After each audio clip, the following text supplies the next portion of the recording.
আজকে একটা ভিডিও লয়েছি, ঠিক আছে? তো ভিডিওটার মধ্যে কিতা কিতা ওইবার সবটা ভিডিও দেখবা, ঠিক আছে? তো এই আমরা তো বেলা টাইমে সবসময় ভলিবল টলিবল খেলি, ঠিক আছে না? শীতের সিজনটা আইসে এরপর থেকে আমরা ভলিবলে খেলি। তো ওখানে খেলা কিতা অনেক বল বেট খেলাম, ঠিক আছে না? তো এই মাঠটা তো গাড়া টারা করছি অনেক দিন আগে, আমার বিরুদ্ধ দেখছো, ঠিক আছে না? তো এই গাড়া টারা দিছে, এটা শুকাইছে। তো এখন এটার একটু মানে কাজ করবো আর কি, ক্রিসডার হচ্ছে একটু কাজ করবো। তো সবাই আইসে, সবাই একলগে দৈরা টৈরা কাজ টাজ করতে আছে। তোমরা তো দেখতেছোই আগুন টাগুন লাগাই দিছে, এখন পাতা পোতা ফুটতা সবাই মিললে মাঠটারে ধরছে। তো এই দৈরা টৈরা সাইডে মানে আজকে সাইডে লাগবো এমন একটা প্ল্যান নিছে আর কি, মানে কিছু একটা করে লাগবো আর কি ক্রিসডারে। কিন্তু না, আজকে আর হইতো না, ঠিক আছে না? তো এদিক দিয়া মানে সবাই তো আর কাম করে না, ঠিক আছে না? ওই এদিক দিয়ে পোলা মানে ভলিবল টলিবল খেলছিল। তো কেউই আছে, কেউই কথা মানে যার যার কথা লইয়া তেতে চলতে দেখছি। এদিকে গিটার মিটার বাজা লাইতেছে, আরেকজন ওই তো মানে সাই ছক্কা মেরে লাগবো মানে।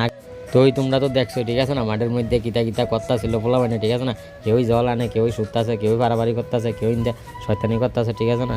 সবাই তো আর কাম করে না। তো এই হয়েছে আমার ভিডিও, ঠিক আছে না? ভিডিওটা কেমন হয়েছে যদি ভালো লাগে মানে 2 একটা কমেন্ট টমেন্ট করো।